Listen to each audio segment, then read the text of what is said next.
Welcome Hi, to the everybody. FiveStack. That is my man Zev Shalev from narrative.org. Underneath me, above And him, it depends on where you are. Are you underneath me on the screen? I feel like I'm on top. you're on top of me for sure. Yeah, okay. I'm below you. That makes me the whatever. You know what? That makes you my partner on the FiveStack. Hi, everybody. Yes. Welcome. We've been busy beavers trying to prepare for you a hodgepodge of a FiveStack where we talk about the 5 most important stories of the day. It'll be in the neighborhood of 5, might be 6, could be 3, depends on what happens with my man Zev's phone. Hi, Nick Perro. Sorry I was late today. I'll get back to you. Hi, everybody. Dimitri, great to see everybody. We got about 100 people in here. And listen, we love you. We're so grateful you're here. You are the smartest readers and watchers of content in the world.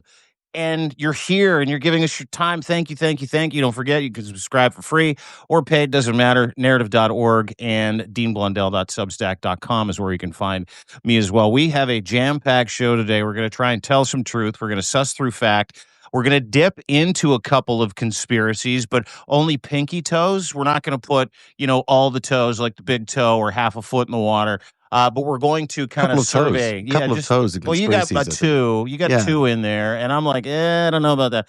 And then I'm over on the other side with what we know to be true, we know to be factual, and the best available version of who killed Charlie Kirk. And then we're going to get into some of the fallout from that. Donald Trump's still advocating for more violence when he tells everybody to stop being violent. And he is convinced that he has a way to pin this on the left to go after 300 million Americans. And SCOTUS cleared the way for that about a week and a half ago. We'll get to all of that and more today on the FiveStack. Guys, thank you so much for joining us in America, Canada, around the world. 139 different countries represented from our subscribers and our readers and our watchers. So let's get to it, my friend. Where do you want to start today? Wow, what an intro. And it's Friday. So good to be with everyone. Right. Utah authorities arrested 22-year-old Tyler Robinson for the assassination of Charlie Kirk, with FBI Director Kash Patel claiming historic progress in just 33 hours after the shooting. The rifle found wrapped in a dark towel near UVU's campus bore disturbing inscriptions, maybe disturbing, including, "Hey, fascist, catch," and Antifa symbols. Things that are said to be Antifa symbols, I should say. Investigators are still looking at these as could be strategic distractions rather than genuine ideology. We're still looking into that ourselves. Robinson's roommates turned over Discord messages describing the weapons stash, while a private jet mysteriously disappeared from the radar 30 minutes after leaving nearby Provo Airport, which is one of those side stories that might get a little buried, but is still worth investigating. The father in the case here, the dad of Tyler Robinson, is the one who actually turned him in. He basically walked him in, and that's how the whole thing was solved. Yeah. But he had apparently been speaking of late about Charlie Kirk. It'd been political, or so his family had said, more political than before, and was critical of Charlie Kirk. Mm-hmm. This is an amazing time to be alive. For a bunch of reasons. It's a dangerous time to be alive.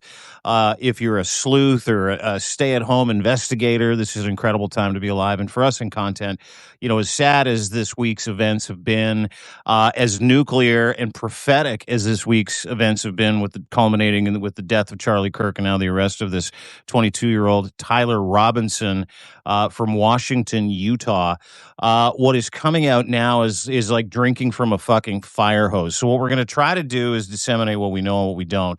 And we're also going to try to leave a little bit of conspiracy out of it, but we're also going to point you in a couple of different directions. So dealing with Kash Patel saying record law enforcement catch 33 hours, that is such a performative fucking lie. To your point, Tyler Robinson's dad saw his son's picture after the FBI released CCTV stills of Tyler Robinson in a hat, glasses, an America t-shirt with an eagle on the front, limping and walking around the neighborhood, walking out of the campus where Charlie Kirk was murdered. And this man's dad is a man of God. He is a former law enforcement officer, and he confronted his son, called his pastor and Tyler Robinson's youth pastor and said to him, "Hey, listen, we've got a problem and we need to fix it." Now, problem is that the youth pastor is also, or the solution here is also a U.S. Marshal. So the U.S. Marshal apprehended Tyler, delivered Tyler with his dad to FBI headquarters, where Tyler was summarily booked. And that is where he's been. He's now been charged with Charlie Kirk's murder. If you go to deanblundell.substack.com, we've laid all this out for you. You can read about it in detail. You can get to know who all the players, including this gentleman, are. Tyler Robinson, who is alleged to have killed Charlie Kirk. Now, what has happened over the past 24 to 48 hours is absolutely amazing, because the original narrative, and it started with the Washington Post after Charlie Kirk was found, and they got their first piece of evidence, which was this Mauser bolt-action rifle that was found in the woods, allegedly with pro-trans, MAGA,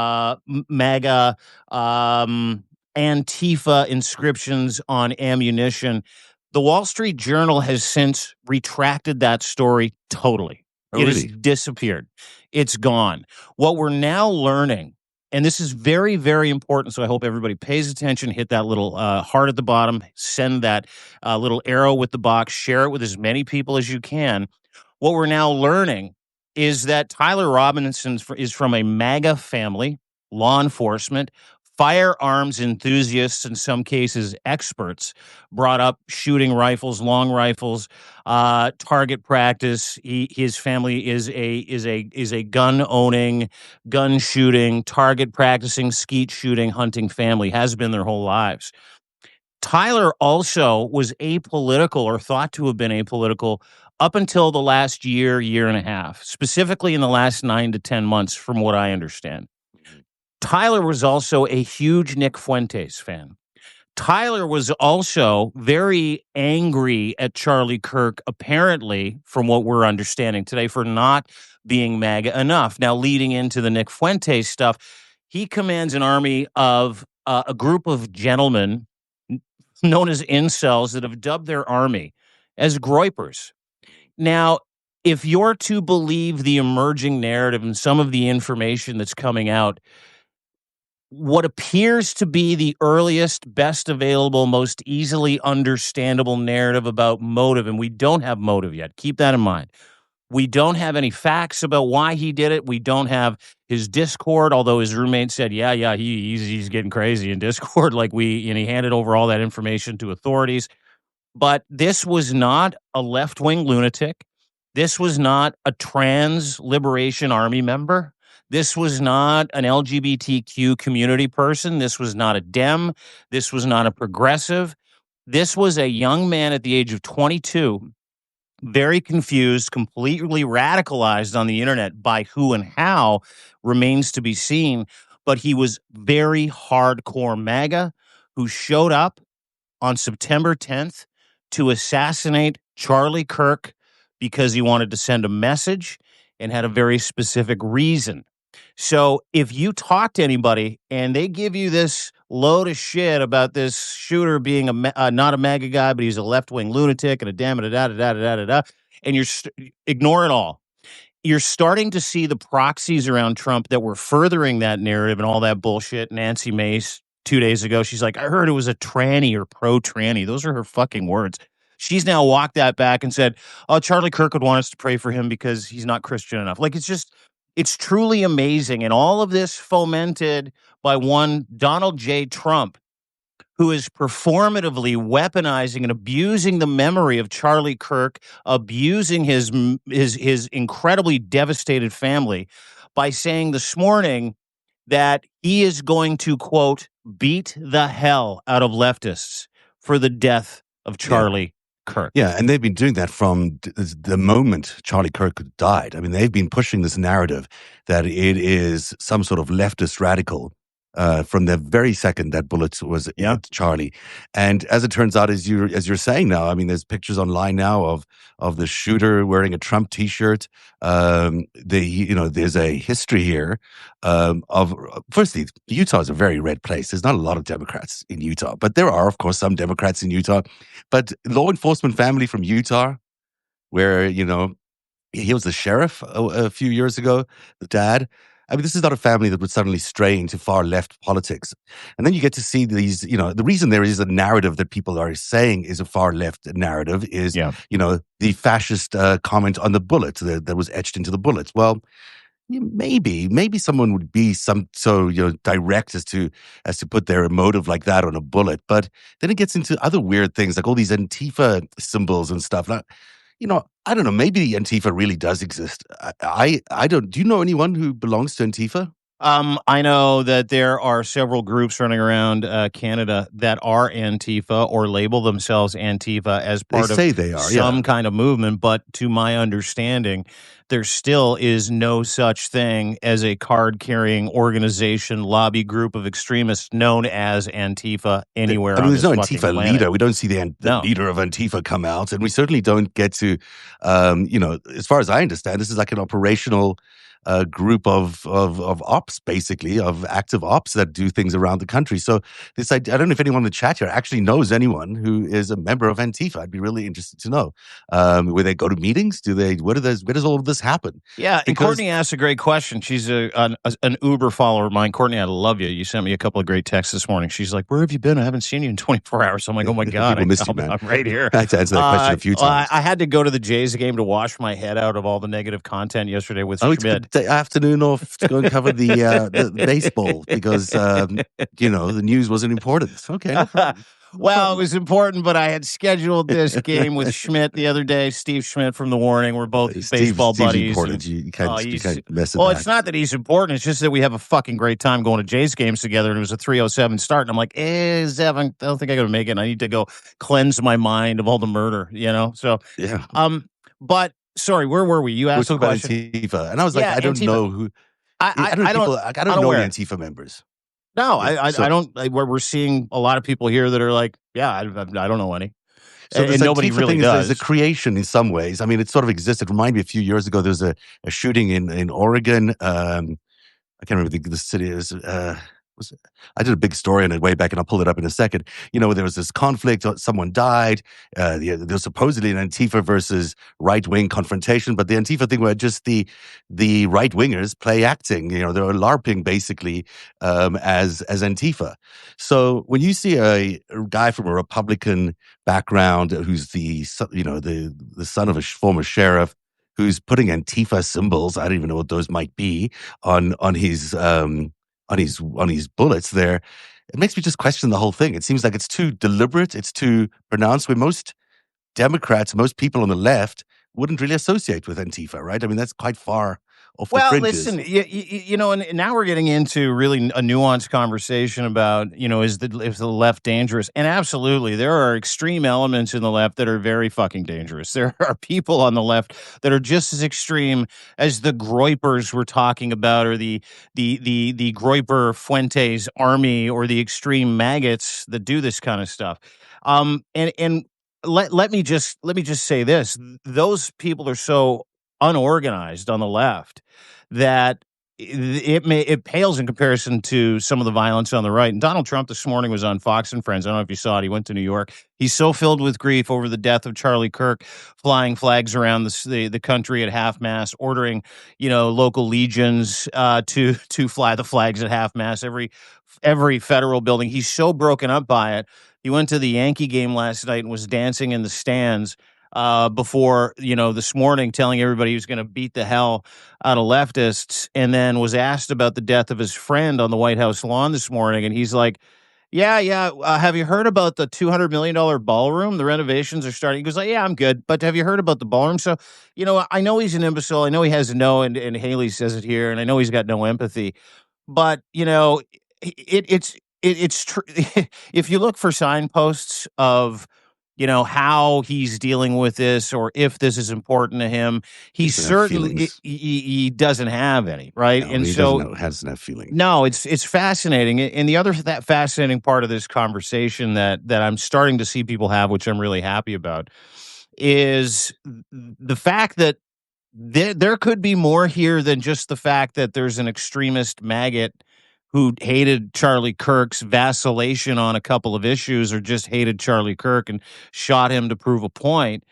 But there's an increasing conversation about whether or not Donald Trump knowing what we know now, that the gentleman that shot Charlie Kirk is not Antifa, he is not trans, he is not pro-trans, he's not a left-wing lunatic.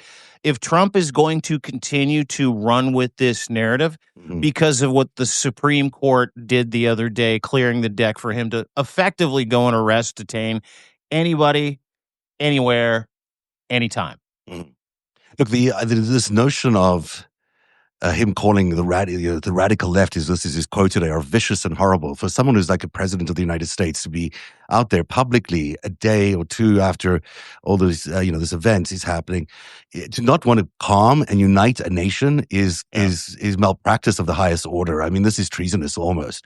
To be inciting further violence instead of saying, "Hey, no, let's take a break here." Based on a lie. Yeah, based on a lie, based on the thing that he probably knew it was a lie, because there's two things that are just going back to the narrative building here. First, the narrative started building right after Charlie Kirk was assassinated. Yeah, this is a radical left, whatever thing. Then it continued into this arrest, where we had these bullets supposedly, are as motive, as the and the Wall motive. Street Journal doing Trump a favor by saying that, we found pro-trans inscriptions and engravings on ammunition in Antifa, and they literally, the Wall Street Journal literally this morning after the governor of Utah gave that weird press conference where Kash Patel's like, "I'll see you in Valhalla, brother." It was crazy. They literally deleted the story. Yeah. They didn't even detract it. They just fucking deleted it. So you've got, there's an obvious attempt to build a narrative that's really concerning when you think about the fact that, was this narrative preconceived prior to the shooting? I mean, there's an alternative to the story we're being told that this is an assassin who acted on his own with no one else. The alternative would be, well, were they planning to commit a crime? Someone was planning to commit a crime and pin it on the left. That way, it would make sense with the narrative that they were building right out after the shooting. That which is not out of the question here. I mean, I look back at that assassination attempt, the first one on Donald Trump in Butler, and the first 21-year-old terminally online Groyper. Yeah, and when we looked into his background, he was a part of a Republican. I think was his dad a fireman or something like that. But there was a history there of being like a real community, law and order kind of leader, a GOP party, an arms-loving household. And the interesting thing was the Channel 4 did this investigation where the GOP has everyone's home figured out by data, right? So it knows which home is the perfect home to go and politicize somebody or to radicalize somebody or to, and in this case, this was one of the top ranking MAGA homes in what's the name of the town again? I just said it, but I just Butler. So, there's that was then. I'm quite sure that this feels like a very similar kind of family. Yeah. A sheriff's family. He's pretending, it looks like he's role-playing the role of a leftist,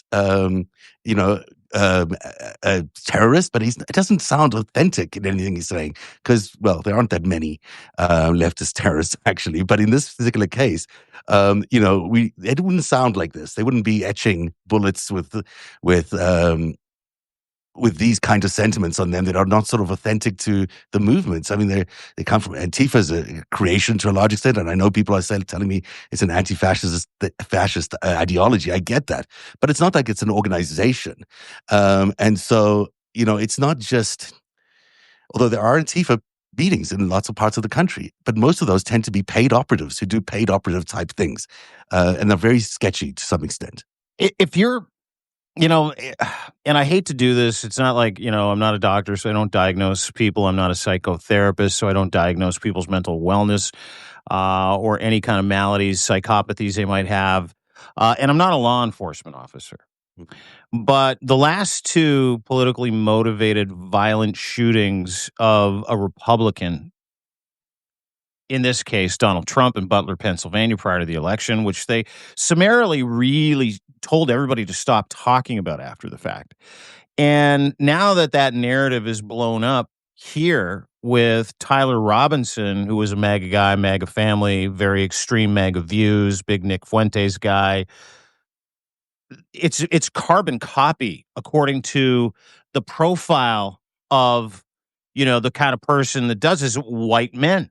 young, angry, disillusioned, radicalized white men, right? And if you're asking me for my assessment of what the Republican Party, what MAGA, what Trump is dealing with here, is there is a very extreme faction led by guys like Nick Fuentes and a few others that are very unhappy with Donald Trump and MAGA and his acolytes, that have called for the hanging of Donald Trump and everybody in his universe that refuses to put out the Epstein files. It's a big deal. You know, the fact that Donald Trump has walked it all back and campaigned on it and promised all his extremists he was going to help get to the bottom of the deep state, extremist, conspiracy theorists, racist, incels. And listen, Nick Fuentes has said several times he's a racist, dozens, hundreds of times that he's an incel, that he represents that perspective and that army of Groypers. I think what we're seeing here, if you're asking me for my best guess, and no one is, but I'm going to give it to you anyway. I'm asking. Because I'm a big mouth.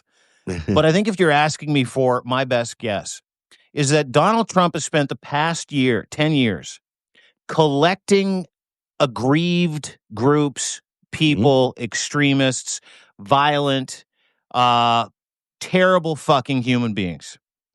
And he has offended them. Now, he has pissed them off. And when you're a radicalized extremist with radicalized extreme views that has with guns, I mean, there's fucking 600 million guns in the United States. The leopard will eat your face. The leopard will eat your face. And in this case, my opinion, just my opinion, is that Donald Trump has a very, very serious Groyper problem, very serious MAGA extremist problem that is trying to take out certain members of MAGA because he didn't give them what he promised them to help him get elected in 2024. Except that makes a lot of sense. But Charlie Kirk was very, very critical of Donald Trump till the very end for not releasing those Epstein files. He, in fact, was one of the biggest voices. Was he very, very critical, or did he vacillate a few times? No, very, very. He vacillated for a day. You know, at one point there, Trump gave him a phone call, and he stopped for a day, and then he continued. He didn't actually stop. He said that he had, that he needed to find the courage to talk about this. And I played a couple of clips like this on a narrative last night, and I can play them for you now. I mean, Please. These are. I'm going to just plug this in, though. It's a little complicated, but I'll show you in a second. These are very radicalizing. By the way, this is where we dip our toes in a conspiracy, but these are plausible conspiracies, right? These are reasonable conversations to have about other possibilities. We're not saying that this is the case. These are just reasonable, avenues or options as to motivation or the who, the what, the where, the when, and the why. So let's go with Zev. And listen, I love my man Zev, and he's been like nuclearly right several times. So what you're about to talk about could be the case, and I know what you're going to talk about because you put a great piece out on narrative.org. But walk us through that option or motivation or possibility for the murder of Charlie Kirk, if you can. So as you've been pointing out, Charlie had a conversation with Donald Trump a few weeks ago after he first came out and said that there was a real problem with the Epstein files and he wanted to see them released completely unredacted. Trump called him up, said, "You got to stop." And he did. He stopped for a day. He said, "We're not going to touch the subject anymore." And then he got back to it the next day because he realized that he really needed to touch the subject because, whether you take this, he built an identity and a business on the subject. Yeah, look, it's good for his company to do this. It's a business decision, but it's also, I think, heartfelt in his case. I think he really felt like he needed to find the courage. And there are some reports out there, and we'll get to Bibi Netanyahu's response, saying that Charlie Kirk was concerned that if anyone is going to kill him, it'll be the Israelis who are going to kill him for pushing the Epstein files stuff. And I was surprised by the tone and tenor of what he was saying. Here's one of those moments that I think really is quite. I think this one works. Let's see. I hope this plays. This is no longer just speculation. First of all, the evidence that shows that Epstein was a creation of either Mossad, Israeli intelligence, American intelligence, Saudi intelligence, or maybe he was just a hired gun. Maybe he was just a guy that countries would go to and park a couple $100 million and say, hey, can you get one of the members of the royal family with a 13-year-old so we can get them to do what we want to do? Members of Congress are actively being blackmailed. The Epstein playbook is being used on a daily basis. Jeffrey Epstein was not a financier. He was not a hedge fund manager. Jeffrey Epstein was a key player in a multi-decade blackmail operation against the most powerful people on the planet. So, he's saying, if people are asking for the exact date, I don't have the exact date on that. I'm just surprised by I've got a readout on all the different things he's been saying of late. So there's not an inaccurate description that I just described, that he had taken that time off after the Trump phone call, but then went right back to it and asked for it again. And I guess the biggest thing that sort of struck me in doing all this research around his fallout with Laura Loomer, this is a thing that, did you see what Laura Loomer had said about him just a few weeks ago? No. Well, it's really fascinating. So Laura Loomer a few weeks ago says, I think this is somewhere midsummer again. I haven't got the exact date in front of me. But by the way, do you want to quickly send Waj a text? I'm having a hard time with it because I can't do it with my phone. I've invited him to the actual chat, but Waj has done some absolutely incredible reporting with Danielle Moody this morning on the Left Hook on this subject, and we wanted to bring him in because I think you've got to invite him. I don't think I can invite him. Yeah, I did invite him. Just let him know via text because he said he's available now. Yeah, that'd be great. Okay, he'll join us in a minute. So this is Laura Loomer about Charlie Kirk. I don't ever want to hear Charlie Kirk claim he is pro-Trump ever again. After this weekend, I'd say he has revealed himself as a political opportunist, and I've had a front row seat to witness the mental gymnastics these last 10 years. Lately, Charlie has decided to behave like a charlatan, claiming to be pro-Trump one day while he stabs Trump in the back the next. TPUSA was only able to thrive thanks to the generosity of President Trump. Then she goes on to list her complaint was that Charlie moderated this conversation with some guy named David Smith. I don't know who Dave Smith is, but he apparently is a typical Groyper. I probably don't know the Groyper part of the world, but he's a conservative spokesperson who speaks on behalf of. He's a little bit anti-Trump in terms of Iran and the actions taken on Iran, and he's been a little critical of Trump. So Charlie had this guy moderate and they did a conversation at Turning Point USA's conference, and the reaction from Laura Loomer and company was quite outrageous. I mean, so it started off with Laura Loomer, this 3-page thing. Hey, Waj, welcome. Good to see you, buddy. Hey guys, which scandal are you talking about? Are you talking about Epstein? Are you talking about Groypers? Are you talking about the shooter? Isn't it all the same thing? Not being transgender? Are you talking about Nancy Mace all of a sudden now praying for the alleged shooter? Are you? She hopes he finds Christ. By the way, Nancy does. Yeah. What we're talking about is actually the history of Charlie Kirk's Epstein positioning, which has pivoted, quite a lot lately. I was so surprised going back and listening to all his comments about Israel over the last few months has been quite dramatic. I mean, he would align with a lot of people's views, even be further, further on the extreme on the other side with other people's views. So I was quite surprised by that. And then I discovered this fallout with Laura Loomer that happened in midsummer and involved this guy named comic Dave Smith. Maybe you know more about him than I do, but I sadly know too much about this because I'm a masochist who has followed the right-wing extremists. And so someone just said, "What's a Groyper? What's a Nick Fuentes?" I'm sad that you will all know a lot about it now. Not an expert, but this is where we are, folks. Continue, Zev. I didn't mean to interrupt you.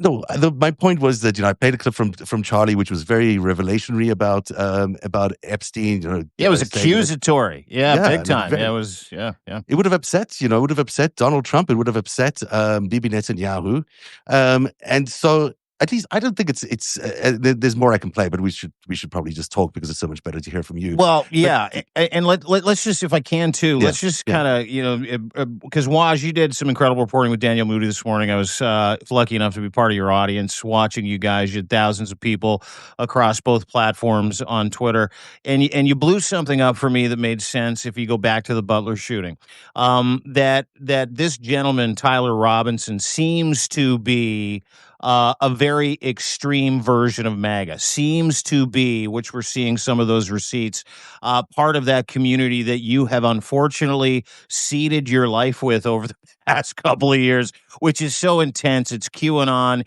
incels, Groypers. What are you kind of, because listen, we talk about ideology and motivation, and we're starting to see, in my opinion, and I believe you to be true, leopards eat faces here. But what do you know about Tyler Robinson? And take us through the whole Groyper conversation if you can, because it's fascinating. Yeah. Yeah, thank you. I'll try my best to connect the dots. This is an ongoing situation. I'll just give you the facts and the evidence, and you then make the connections. What we know so far is that the alleged shooter is named Tyler Robinson. He's 22 years old. He's a white man. He's not transgender. As the governor of Utah said, he is, quote, one of us. Indeed, he comes from a white, conservative, MAGA, Trump-voting Republican family, pro-Second Amendment, gun rights enthusiasts. He was trained with guns, has many photos with guns, Christian, conservative background. We don't know if he voted. So far, we know that he probably didn't vote for anyone. We don't know that. Apparently a good son, good kid, outside of the murder, was law-abiding. His father is an ex-sheriff who convinced him to turn himself in. So much for Kash Patel. That FBI We got him. lost in the water yesterday. Remember that? An official said, we have no leads. We know nothing. Kash Patel, yeah, he turned himself in. Then people, and it just goes to show you, Dean and Zev, and I think this is why this is so important. And just give me a minute and I'll explain Groypers. The number one domestic terror threat in America for several years running, guys, is white supremacist terrorism and right-wing terrorism. How much have you heard Republicans talk about it? How much have you heard law enforcement talk about it? How much have you heard corporate media talk about it, right? Where they oftentimes get radicalized is online, their own subculture. How much have we heard people talk about it, which is why people are lost right now. People have no idea because, as he openly said, the governor of Utah, I think it was very telling. We wanted this to be someone who was an immigrant. We wanted this someone who would be out of state, but it's one of us. And this, an analogy, if I can give to break it down before we connect the dots. This is MAGA's Frankenstein's monster that they radicalized, that has escaped the lab, and it's turning on them. Nick Fuentes and the Groyper army that we'll talk about for years made their bones in the conservative movement by going after Charlie Kirk and Turning Points USA for not being, wait for it, right-wing enough, for not being pro-white nationalist enough. Another person that Nick Fuentes and his Groyper army have gone after, and I've been saying this, they should watch their back and think about the fellow bed that they've made, Ben Shapiro.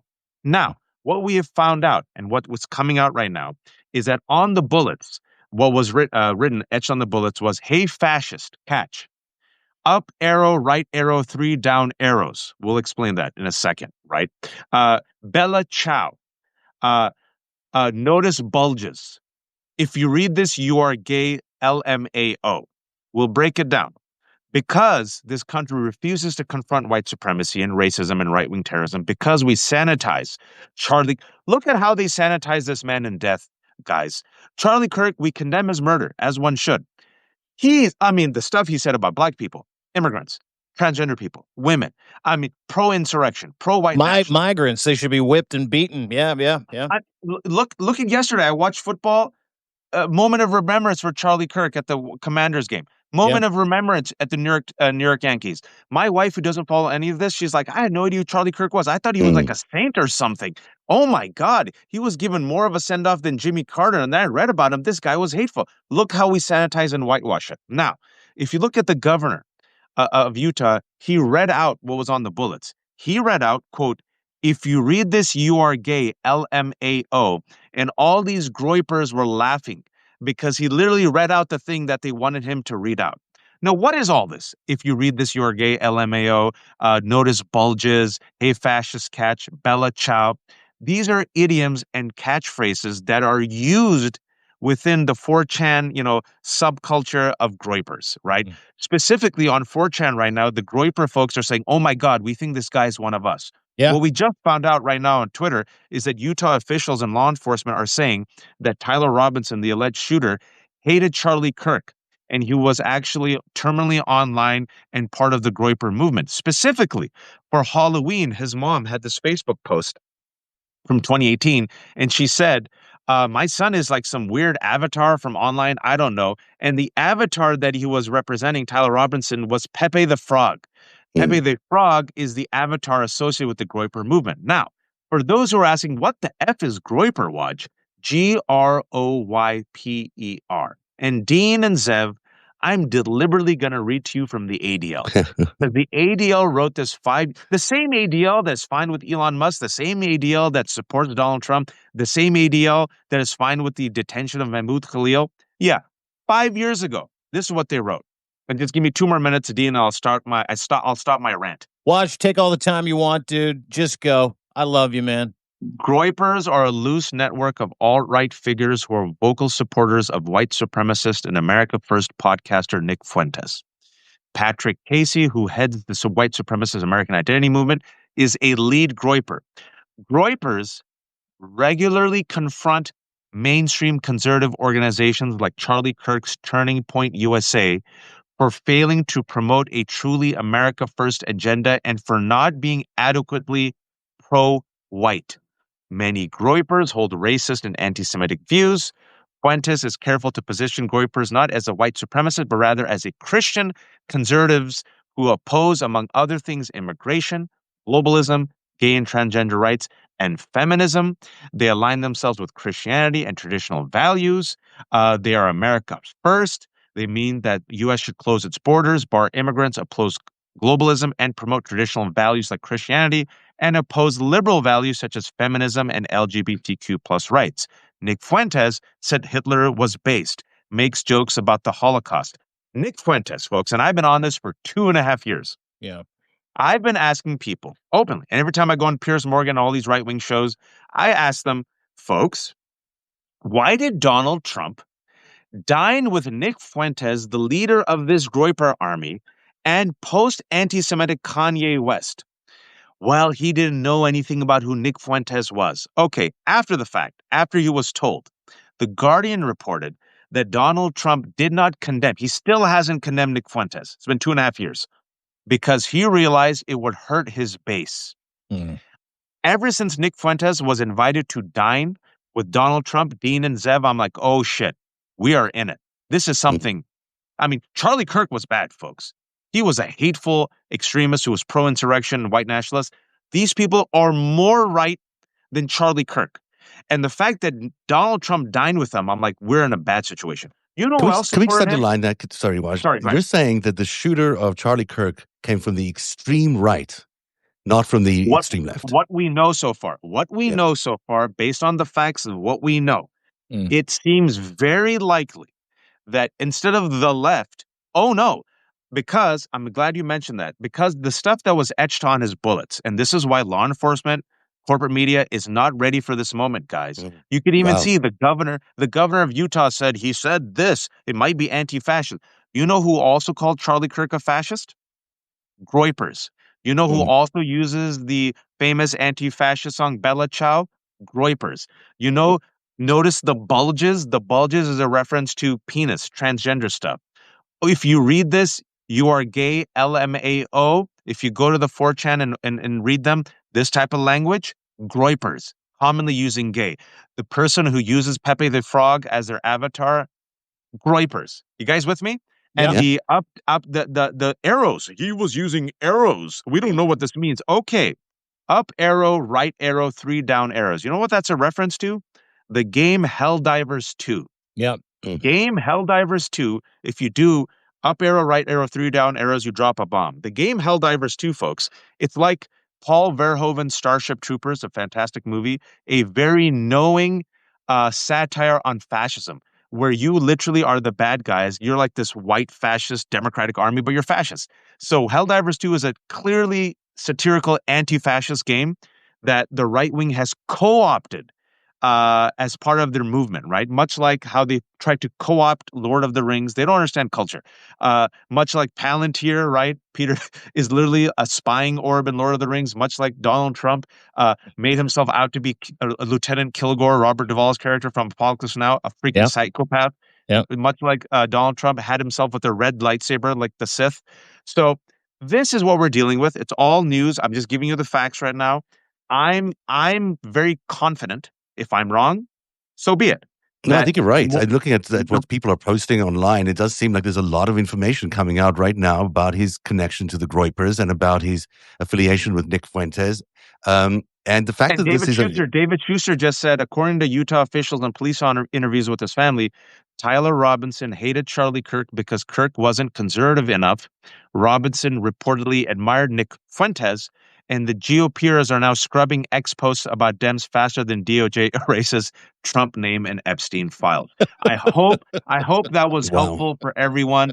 This is just all the news is coming out. We're connecting the dots. He's the alleged shooter. He turned himself in. This is the evidence that we know.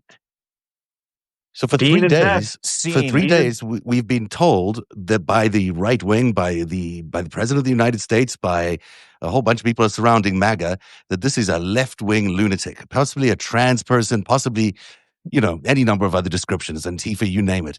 And what you're saying is that is completely untrue. That I think Donald Trump was on Fox News this morning calling the left the problem, saying that the radical left needs to be dealt with. And what you're saying is that this came from the other extreme completely. Yeah, and not only that, if I could, just before we let Waj kind of, respond again, not only that, Donald Trump said that no bullets come from the right, they all come from the left. Mm-hmm. He also said he's going to beat the hell out of leftists, right? He also said he's going to eradicate leftists. He also labeled them fucking terrorists, which gives him that Section 232 that he can go and apply to 320 million Americans who hate his fucking guts. So this is an opportunity, in as much as anything else, that we're watching kind of break apart. But, it's truly fucking fascinating because, in my mind, Donald Trump, Roy Cohn's school of fuck you, he's going to just continue to drive that point home, regardless of any fact of this leopard eating his face and killing Charlie Kirk. Zev and Dean, look, it's even more terrifying because I tweeted this out yesterday because I had a feeling, and I've been tweeting this out for a couple of days. I said, folks, without any evidence, Donald Trump, MAGA, the entirety of the right wing, Laura Ingraham, Jesse Waters, Greg Gutfield, libs of TikTok, they have blamed the left. There was no suspect. There was no motive. And I said, folks, what happens if the shooter ends up being a radicalized Trumper, much like the guy who tried to kill Donald Trump in the failed assassination attempt? What happens? What will they say? What will they do? And now you're seeing it. They're so shameless. They try to incite, folks, this is why it's important, Dean, what you said. They deliberately have tried to incite violence against the left for the past 3 days. Wired magazine had, showed all the tweets, and then yesterday did another article doxing of teachers. Threats have gone up, right? Civil war, that's the words that they used, right? They incited the president of the United States without any evidence. This is what he said, Dean. I have his quote. Mr. Trump said that liberal criticism of conservatives was, quote, directly responsible for the terrorism that we're seeing in our country today, and it must stop right now. Mm-hmm. They want the violence. They were literally stoking that violence. Nancy Mace blamed transgender people, no evidence. Donald Trump blamed transgender people, no evidence. And just to put a fine pin on it, the utter lack of knowledge, expertise, unwillingness to confront the problem of right-wing extremism. Yesterday, the Wall Street Journal recklessly promoted that news item. Oh, that the shooter's rifle appears to be engraved with statements expressing transgender and anti-fascist ideology. But I want to read this. It's very important. What they didn't mention is the following. But senior law enforcement official with direct knowledge of the investigation cautioned that report had not been verified by ATF analysts, did not match other summaries of the evidence. And this is the key one. We're witnessing it today, and might turn out to have been misread or misinterpreted because they refuse to acknowledge the radicalized group within MAGA that is more radical and extreme than Charlie Kirk. You think they knew this at the press conference? You think they knew that this guy was... I don't think... Because look at the governor of Utah. You know how I know they didn't know? The governor of Utah did the thing that Groyper wanted him to do. Yeah, he read out loud, if you read this, you are gay, LMAO, and they thought that was hilarious. Yeah. So let me just kind of posit this then, Waj, which is, I think one of the next logical questions. if we're looking at a situation where a Groyper, an extreme maggot, someone who's way more extreme than Charlie Kirk, as Charlie Kirk's murderer, I want to go back to Butler, Pennsylvania. The profile of the young man that we're told to believe was a left-wing lunatic who tried to take Donald Trump out, which created this incredible photo op and this unbelievable distraction, and was one of the principles of, MAGA pushing him to the front of the line to win in 2024. He fits, as we talked about to start before he joined us, almost the exact same fucking profile. Yeah. White, young, male, gun enthusiast, Republican. Former Trump voter, radicalized online because Trump wasn't far right enough. Yeah, and trained with weapons.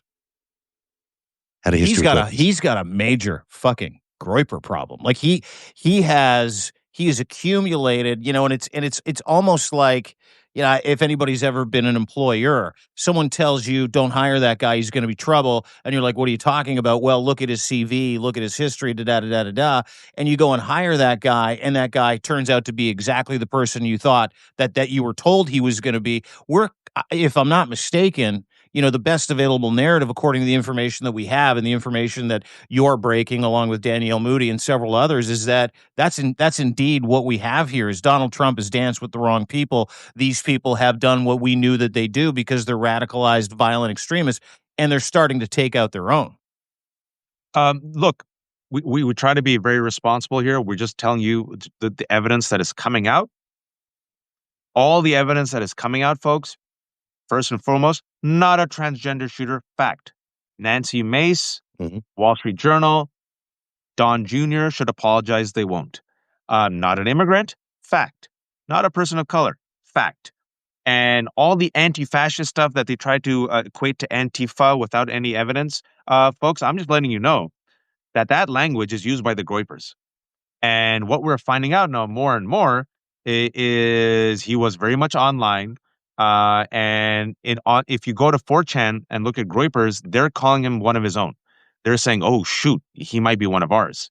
If we look at all the ideology, the culture, the idioms that were used, it is all consistent with what happens within Groyper culture.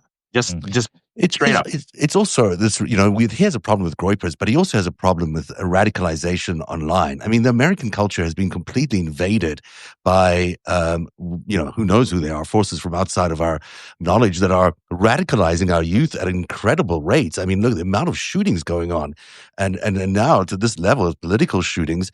I mean, these people are being radicalized to an extent that we can't imagine on places like 4chan and 8chan. And that is a problem that he's ignoring. Instead, he's choosing to go after the left. That's what he's going to. His response to a right-wing extremist killing a conservative commentator. But that's who he is. Attack the left. Yeah, but that's who they he are. is. That's how all. That's not just him. It's who the Republicans are, folks. Because I kept saying, look, you mentioned the whole thing about that shooter, the first shooter, as they tried to do this with Trump's assassination, Dean and Zev. And remember when it came out, it was a white Trumper or former Trumper, mouse farts. Remember when Vance Bolter, the man who had the hit list of 70 people, killed Melissa Hortman and her husband and their dog and shot 2 other people, found out to be a white Republican Christian nationalist Trumper radicalized by QAnon? Yeah. Mouse farts. Yeah. You haven't heard about him. I kept the receipts. And so I kept saying, once this is discovered, they're going to move on. Nancy Mace did a 180 where she's praying for the shooter. She's praying for the shooter now. Because he's a white man. Because he's a white man, most likely part of the Groyper army. And I want to remind everyone that Mitt Romney 2 years ago, when he was releasing his autobiography, he said his own Republican colleagues are terrified, not of Antifa, not of people like you and me, not the left, whatever that is. They're terrified of right-wing violence by their base. That's what he said. They have radicalized their base, Dean and Zev. And now that army kind of belongs to Trump. And what Zev and I have said, and Lev, I think he's joined us, is that Epstein is a fracture, man. Epstein is a major fracture in MAGA that people who haven't followed the Epstein files or MAGA, they don't realize it. And Charlie Kirk, before he died, he went all in with release the files because he was. He did. That's the thing which doesn't make sense to me, is that he was all in on the Epstein files. And, I heard whispers yesterday that no matter who was going to be arrested for the shooting yesterday, that the actual operation was designed to send out a deflection. That, the whatever would come out would be a deflection. And the shooting itself was perhaps, attributed to other forces, let's just say that, who really wanted to stop this Epstein train from moving. Because, Charlie Kirk and Megyn Kelly have a massive audience. And in the recent weeks, they've been fully behind the notion of releasing these Epstein files. Yeah. That is not going to be unnoticed by MAGA or Israel, or Russia, or anybody that doesn't want the Epstein files out. So, it's maybe not the apparent reason that's going on here, but there's something in the background of all of this which I can't help but ignore. That I can't ignore is that the call that they were putting together, the push to release the Epstein files came from them. That is it's come from MAGA. It's come from right wing. Yeah. And look, Israel was on top of it. Benjamin Netanyahu, pretty busy being a war criminal, came out yesterday and said on Newsmax, Israel was not responsible for the assassination, which was a weird thing to say, right? Because the right wing was promoted all these anti-Semitic conspiracy theories about that Israel was doing a false flag operation, yada, yada, yada, right? So you have to be in the know, and you have to know that one of us, listen, man, MAGA America, right-wing America, and especially white conservative America, will they look in the mirror? It is one of yours, and I don't think they will. And then I just want to quote Trump in the morning. How do we fix this? Is Fox News, folks. I'm sure you played this if you haven't. This is the exact quote. Fox News. How do we fix this country? Donald Trump, the president. I couldn't care less. That's an exact quote. And I can play it for you. I'll play it for you right now. Yeah. And we're going to look into that. What do we do about our country with that? Because we have radicals on the right as well. We have radicals on the left. People are watching all of these videos and cheering. Some people are cheering that Charlie was killed. How do we fix this country? How do we come back together? I'll tell you something that's going to get me in trouble, but I couldn't care less. The radicals on the right oftentimes are radical because they don't want to see crime. Oh, my God. And we're going to look into that. What do we do about our country with that? Because we have radicals. You get the general idea. Couldn't care less. The president of the United States. By the way, he went on to say, bullets never come from the right. They always come from the left. I mean, he is not moving from the script. And he knows. I mean, the president of the United States, he knows ahead of time, before everybody else. This is an operation. He is lying. He is covering it up. And he's trying to not just distract everybody, but he's trying to point the finger at other people, specifically anybody who dissents from his fascist authoritarian takeover of the United States, so that he can create another opportunity. And to Waj's point a little bit earlier, this is a fucking opportunist, and this is the party of opportunism. They don't give a shit that Charlie Kirk died. They only give a shit that they lost their campus guy that acted as a funnel for his youth movement. That's what they really care about. What they give a shit about after Charlie Kirk is murdered in cold blood by one of MAGA's own extremists. What they really care about is what they can do with the memory of Charlie Kirk, canonizing Charlie Kirk as a fucking saint, giving him half-mast flags all over the country and moments of silence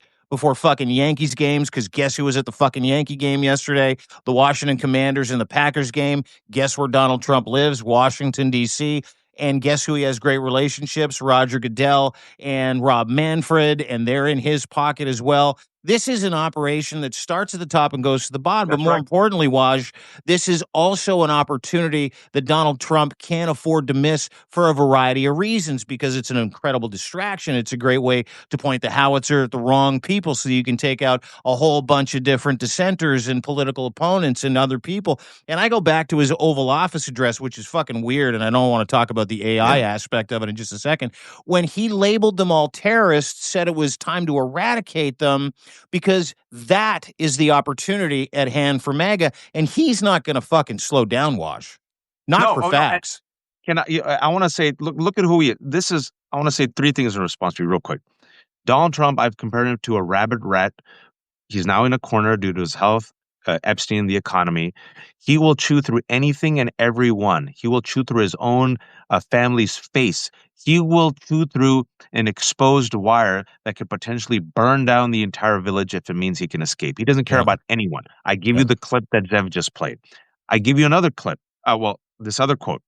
My condolences on the loss of your friend Charlie Kirk. How are you holding up? A reporter asked him earlier today. His exact quote, I think very good. And by the way, you see all the trucks? They just started construction on the new ballroom for the White House. He doesn't give a shit. Doesn't care. Folks. He doesn't care. He doesn't care. And I want to give this example. There's this movie that's a good movie. I won't give spoilers. It's called Weapons, which I thought was a very good movie. The movie, which is a huge hit right now, someone uses magic and they can create people into literally being weapons, like zombies. And they can use then people in this movie to attack their enemies. And so in this movie, you're trying to figure out where did these kids go? How come they're just like being mindless zombies and when being weaponized? You saw human beings being weaponized to attack other human beings. Well, what happens when that weapon turns on its creator? And the movie talks about that as well, without giving spoilers. So what we have seen Donald Trump do actively for 10 years, folks, it's not recent. And if I may, Dean and Zev, can I bring the receipts? I want to mention something called stochastic terrorism. Stochastic terrorism, let me define it. Stochastic terrorism describes how public figures use inflammatory, dehumanizing, or hateful rhetoric that can create an environment where it becomes statistically more likely, though not individually predictable, that an ideologically aligned person will commit a violent act. 10 years ago, Donald Trump, running for office, openly tells people to beat up the protesters, said he'll pay for their legal fees, uses Stalin's language to call the media enemy of the people, right? Makes a list of all these people who are his critics. Cesar Sayoc, a Trumper, sends mail bombs to kill those people. He is in jail right now. Donald Trump blames the deep state. Trumpers try to attack law enforcement.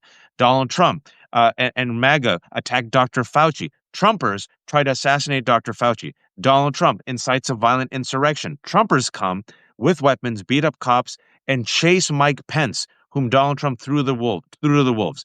Donald Trump has also gone after poll workers like Ruby Shea and her, like Shea Moss and her and the mother and daughter who said they Ruby were Freeman, right? yeah, Ruby Freeman, right? Donald Trump, a Trump voter, attacked the CDC last month, killed a cop. A Trump voter tried to kidnap Governor Whitmer. A Trump voter burned Josh Shapiro's house, right? A Trump voter who was radicalized tried to kill him. And now you're seeing, with the news that we have, we'll find out more, but it seems very likely, based on what we've seen, that this alleged shooter was a Groyper. You're seeing a type of Trump-supporting right-wing extremist take out Charlie Kirk for not being America first enough. The weapon is being used against them, right? A Trump voter killed Melissa Hortman. A Trump voter is the one, the Trump voters are the ones threatening teachers. And teachers had to send, if you remember that letter, to piece of shit, useless Garland, Merrick Garland, to protect themselves. You're seeing stochastic terrorism in real time over the past 10 years. And if you think I'm making this up, folks, Dean, Zev, the language of the last 3 days, the language of the last 3 days against the left. Yeah, the thing that I think is happening here as well, though, is Epstein's, one of the biggest voices out there calling for Epstein files to be released has been silenced, and probably has had an impact on everyone else who's calling for the Epstein files to be released. They're probably silenced right now, and it doesn't matter that the weapon was from the right or the left. The weapon is out. What matters to them is that they spin the narrative correctly. Like, they will let the truth be what it is, that, hey, the Groyper killed Charlie Kirk because that's the only person they could radicalize enough to pull up a weapon to do that. But the narrative that they're spinning is that it's still going to be the left, and that'll be what's believed. I mean, they'll use that to justify whatever they want to do because they don't need the truth to align with their narratives. They just need a narrative. Yeah, and to that point, the death of Charlie Kirk really plugs a hole or a leaky faucet in MAGA people that were not aligned with Donald Trump's effort to literally bury 40 years of child trafficking and decades of money laundering. I mean, and decades of foreign interference, decades of espionage that firmly sits at the hands of Donald Trump. So while he's probably upset, and Waj, maybe you could kind of lean into this one for us if you can. But what we have here is multiple opportunities from the death of Charlie Kirk, and I go back to this all the time, is that Trump doesn't ever waste those opportunities, and he intimately knows how fucking underwater his approval rating is. It is sinking like a rock. The economy is dying. The Epstein files are on the verge. We've got Schumer's power play. We had the Epstein estate files document. So, like, this part of this has to be central to the story when it comes to the opportunity that Donald Trump sees to be able to turn, like I said, turn that bazooka of hate-filled violence to people who want to see the Epstein files, also acting as a warning to maybe the Groypers that, hey, listen, we'll come after you. But to your point, he has never acknowledged any of the extreme violence that is wholly attributed to Trump voters. He has only ever used these opportunities to be able to enrage, to incite, and to ask for further violence, which he's continuing to do. Not once has that dickhead, not once has he said, it's time to calm fears. That's what real leaders do. Not once has he said, hey, guys, let's bring the temperature down. He says, that kind of violence shouldn't be allowed on the White House lawn this morning. And then he goes out and goes, but we got a left-wing lunatic problem. We're going to beat the hell out of him. And also, he pardoned the violent insurrectionists, all 1,600. Yes. Even the ones with violent backgrounds who tried to beat up cops. Furthermore, they've made Ashley Babbitt a violent insurrectionist who was radicalized by, wait for it, guys, QAnon, into a martyr. They've given her family $5 million for a wrongful death settlement. And furthermore, now these other insurrectionists are asking for money. They'll probably get it. And some of these people are in the White House. And also, I want to remind people that Charlie Kirk was all up in the insurrection, promoted it, promoted the conspiracy theories, was there. promoted white nationalism, promoted the replacement theory, which has radicalized people to commit terrorism. I mean, Charlie Kirk, I'm going to say it, was a hateful piece of shit. You can condemn his murder as you should, and also accurately reflect upon his life wasted on hate. He spent all his considerable talents trying to radicalize young people to pick on and terrorize transgender people, immigrants, women, black people, anyone who was against Donald Trump, right? Academics, professors, teachers, dude had a fucking hit list. Teachers, like everyone. And the stuff that he said, it's all out there. He was proud about it. It was not a one-off.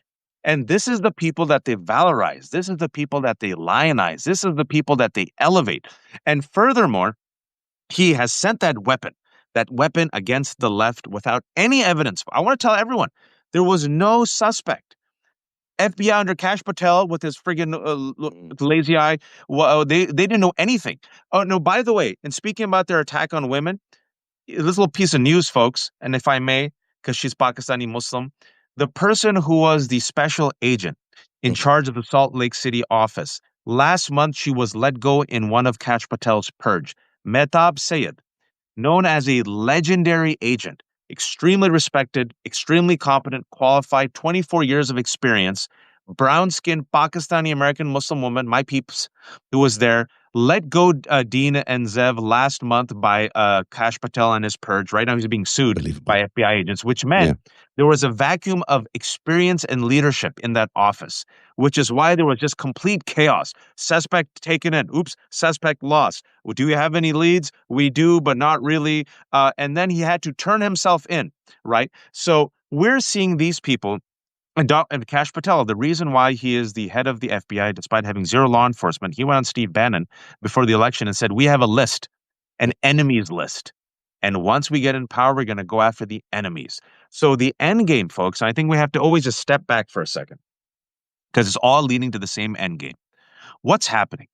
Yes, there's distraction, but what I've told Zev is it's distraction and.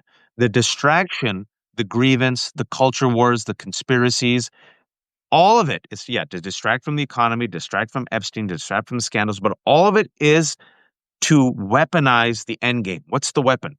The weapon is to use ICE, the military, National Guard, the Supreme Court, Republicans, to implement authoritarian rule. The end game is Donald Trump is not leaving, folks. He is not leaving legally or peacefully. Yep. This is a man who will declare martial law. If you're not paying attention, he changed the Department of Defense to the Department of War. He's trying to strike up war with Venezuela. We still don't have any evidence that those 11 people that he killed were drug dealers. He's saying, by the power vested in me, I can declare anyone a terrorist and kill them. He is also unleashing the National Guard. Today, he said it's going to be against Memphis. He threatened Chicago. It's already in the U.S. Capitol. It's already in L.A.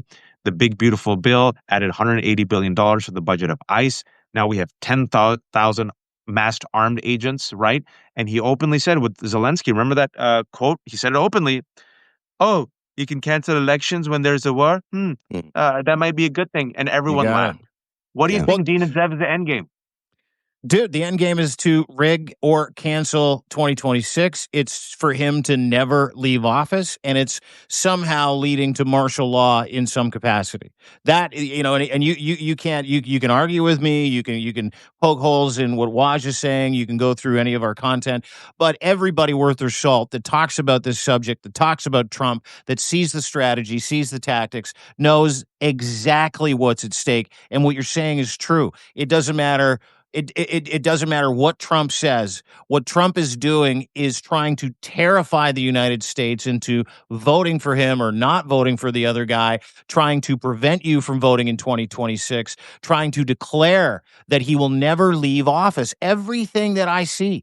And when he first came out and started destroying world economies and decided that he was going to start sending the National Guard into cities that didn't have a problem, you could see the strategy. This is another level of strategy where the opportunity that exists here is for him to really put teeth into it. But the teeth that he's looking for, they have to come with receipts. A guy like Donald Trump has never had receipts to do the things that he's doing. I mean, he has sent the National Guard, ICE goons, DHS, CPB into cities to literally disappear thousands of people, sent them across the world to concentration camps, sent them to concentration camps that he had specially built by his friends that he gave money to build these things for. He is detaining and torturing Americans and migrants. There's 120 fucking Canadians in ICE detention facilities across the United States that families have no, and I'm just talking about the Canadians' perspective, no idea where they are, and they're not getting answers, and the Trump regime doesn't want to give them fucking answers. Not one. This all fits into the plan, and the plan is, how the hell do we keep Donald Trump in power, and how do we create how do we create an environment and a climate that says, folks, we just can't have an election. Trust me, it's important that I stay in office. I think it's really well said, but I also want to add that I think what they did with, murdering Charlie Kirk was they took out freedom of speech, and they took out our ability to prosecute justice, because with Charlie Kirk's speech, denied the way he has been now because of his murder, who's going to speak out? Who's going to speak out about the Epstein files now? Who's going to want to bring truth to power for this president? Because you know what happens when you do that? Look what happened to Charlie Kirk. That's the message they're sending everyone. That's the message they're sending everyone in Congress. They're saying, don't be so easy with your votes or whatever it is that you're doing. We could take out one of our own, basically. Well, Alex Padilla, senator, he's not safe. Mayor Baraka of New Jersey, he's not safe. They took out guns against Maxine Waters. She's not safe. What they're saying is, you go against us and you threaten us, we're going to take you out. And which is why I want to remind Eric Swalwell, folks, 6 months ago, Democrats said, my Republican colleagues are terrified of their base. Why wouldn't they be? Did you see what they did to Mike Pence or tried to do to him on January 6th? And this is a chilling of, this is why, folks, Zev, to your point, I've been saying for the last 2 days, I've been posting it every day, do not concede an inch. Do not concede an inch to bad faith right-wing shaming, bullying, and propaganda. Call them out on it. You can condemn Charlie Kirk's murder and also bring the receipts and facts about what he did, and also call out Republican hypocrisy. Where were you when Melissa Hortman died? Oh, yeah, you didn't care. Trump literally said, I'm not going to call. Trump literally mocked and ridiculed Paul Pelosi. They shared horrific conspiracies about gay lovers, and even as he had the diaper on his head, remember that? He made the hammer motion mocking her, right? Where were they? They don't care. They mock, they ridicule, they laugh. Doesn't mean we have to be like them, but also you can call them out. When it's a white shooter, mouse farts. When it was Vance Bolter, mouse farts, right? When it's Melissa Hortman, he didn't even bother to friggin' call. There was no half-mass stuff. In fact, he effectively said he didn't give a shit. And he effectively said that I'm not going to call Tim Walz and offer condolences. He's an idiot. Mike Lee of Utah. Oh, how it comes back full circle. The senator of Utah, Mike Lee, trolled Governor Walz. Remember that with those two horrific tweets? Nightmare on Nightmare on Wall Street. They don't care, man. So our job is to call them out, confront them, call it out, right? And so I feel like now they're stuck because, folks, again, we're getting more and more information. Based on what we're seeing, if you had to ask me right now, he seems like a Groyper, and he spent one single semester at Utah State University. Now they're desperately trying to say it was college that radicalized him. It was one semester of college. They're so shameless. In Utah? They're so shameless. An engineering program in Utah is so radicalizing. Yeah. I mean, come on. Yeah, he's radicalized doing math. Listen, Waj, you've done amazing work today. Yeah, I need to thank you for not just breaking this morning with Danielle Moody, but I want to encourage everybody, if you're one of my followers, to go and subscribe to Waj's Left Hook. Waj, Danielle Moody do an incredible job every day. Obviously, Waj, your work with Lev, and I've seen Lev pop in here as well. Wanted to add him, but you can't add more than 3 people to these things. Add Lev. I'll get out. You add Lev. We can do it. We can't do it tonight. We're going to try to do it tonight. Yeah, we'll right? maybe come back tonight and we'll do if you're available, evening coffee, great. if you will. Yeah. But thanks, buddy. We'll talk to you soon. Thanks, Waj. Thank you, everyone. Awesome Take stuff. care. Really appreciate it. Wajahat Ali, Left Hook. Dude, that was fantastic reporting. Yeah. Fantastic reporting. That is the kind of stuff you can only get here on Substack and from Waj, who's such a fantastic reporter. And time again, I'm blown away by how factual he is. His retention of details is unbelievable. And he always has receipts, and he is very, very, very good as a journalist. It's fantastic that we have access to him on as part of the Substack network, which continues to blow me away every day. The amount of people that are here, the amount of quality people that are here who are just sifting through stuff in real time, providing real time analysis for the news that's happening, which is so important because the thing that's disrupting the narrative that Trump is trying to put out there are programs like this, Waj, because we're the ones able to do this independently and in real time. So I applaud your work, Dean. Your coverage has been fantastic on the shooting. The details that you've had in all your reporting, really top notch. People should subscribe to deanblundell.substack.com and narrative.org. We've been doing lots of live specials, live too many times. But there is a good report. Oh, your live special about the FBI last night was riveting. Some of the receipts that you brought. And Nick Parra was part of that, which is great. Also, really, really smart analysis from him. Yeah. And then I did a story yesterday about Epstein, which I think everyone should pay attention to. I know there's going to be a lot of movement in other directions, but Charlie Kirk was really all about releasing the Epstein files. And if there's one way to honor his legacy, if you don't like what he said, one way to honor our Constitution and honor the freedom of speech that we have in our Constitution is to release those Epstein files. We need to see what's in those files. There's obviously something they don't want out in those files, and we need to see them. So, and let me just brilliantly said. Let me just add this. For all of the flotsam and jetsam and different distractions and avenues and rabbit holes that MAGA and Trump and, Project 2025 want you to go down, when it comes to Charlie Kirk, canonizing him as a saint, he was not. Mm-hmm. Okay? I put out a piece about this, and I encourage everybody to go read it. He is part of this process. He fomented this. He went after the black community, the gay community. He asked for migrants to be whipped and shot at the border. He tried to fight Cenk from Young Turks, calling him out on stage. He has fomented hatred, white nationalism across 3,500 campuses in the United States of America for the past 10 years. Everything hateful that Charlie Kirk espoused, there's another level of that. And if you're to believe some of this reporting, it appears that came for him, that he was not hardcore enough. He was not hateful enough. But you can guarantee it, that the introduction to that radicalized Fuentes, not white enough, not MAGA enough, came from guys like Charlie Kirk and his rhetoric. In no way, shape, or form should he have been murdered. In no way, shape, or form is political violence acceptable in any capacity. But to excuse Charlie Kirk from this process, to excuse the memory of what he did for 10 years, which was legitimately spread all kinds of disinformation and hatred and create watch lists to terrorize people in the Black community, the academic community, the migrant community. To relieve him of that at this moment in time is an injustice to every single American currently sitting there wondering what's going on.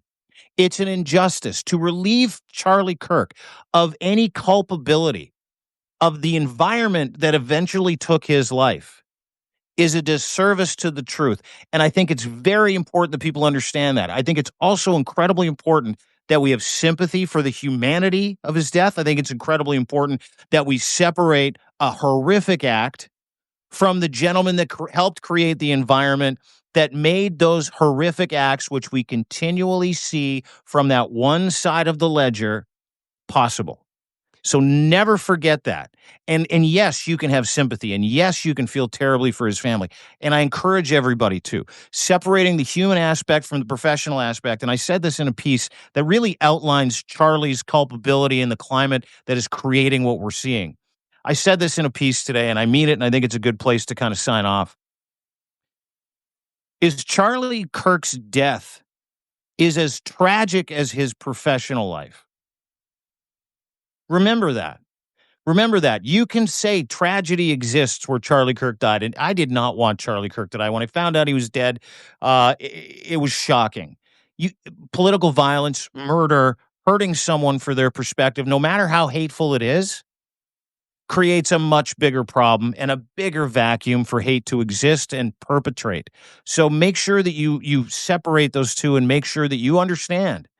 And I think there are a lot of people here that are like, yeah, that's totally cool. But I need you to kind of understand that Charlie Kirk, although not responsible for his death, created an environment where that kind of violence is permissible. And I think that's very important to remember as we take off today. Can I just add one little footnote to that? Because having listened to a lot of him in the last 24 hours, I think he had begun to realize that he wasn't that critical a thinker and that he'd evolved in the last year or a few months at least, especially around the Epstein files. It's really remarkable listening to him talk about that.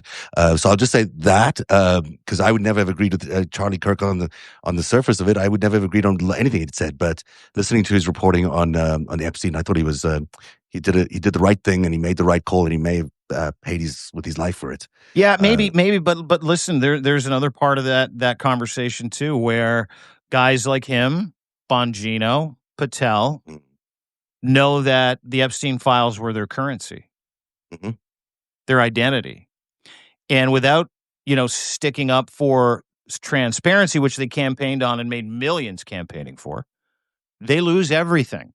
Then what are they left with?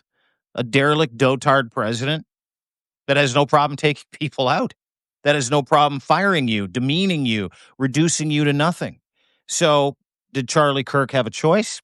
I don't know, but I can't see it any other way at this moment in time. And I appreciate what you said, but I mean, I think you got to put all the intentions and you got to put all the pieces on the board when you're sussing out the life and death of Charlie Kirk. Absolutely. Well said.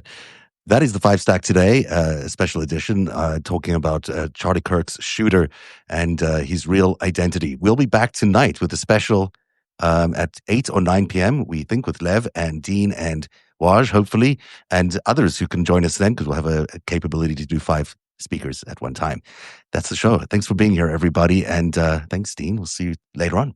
Appreciate it. Guys, love you. Hang in there. Believe the truth. Look for receipts. Ask for them. Follow people you trust. Subscribe.